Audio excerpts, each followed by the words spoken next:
Kue pai susu dengan topping buah segar dapat menjadi alternatif untuk berbuka puasa di bulan Ramadan.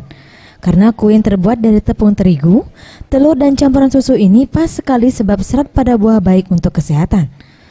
Salah satu usaha kue yang menjadikan pai susu buah menjadi alternatif usaha ialah Lia Pai.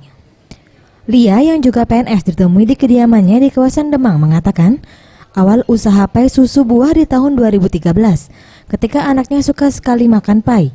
Kemudian ia membuat sendiri dan ia pasarkan lewat sosial media. Untuk pai susu yang ia buat, biasanya menggunakan buah anggur dan kiwi sebagai topping ditambah dengan saus fla. Satu loyang kue pai susu buah ia jual dengan harga Rp200.000.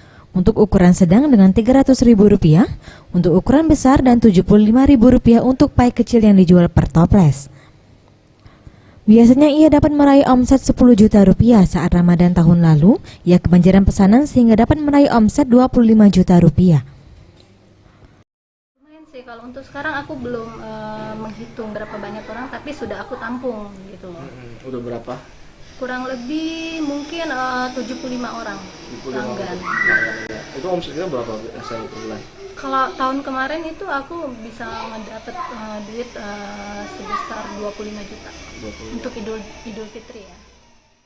Sementara itu Wita dan Leca, konsumen yang ditemui saat sedang memesan kue, mengaku sering memesan pai karena rasanya dan menyehatkan. Kalau anak-anak paling suka karena manisnya nggak begitu pas, susunya, buahnya seger, fresh. Harganya terjangkau. Karena usaha sampingan painya menguntungkan, Lia mengembangkan usahanya dengan menjual beraneka macam kue kering pada saat Lebaran. Farel Dwi Satria, Septiama Rizky, Sriwijaya TV.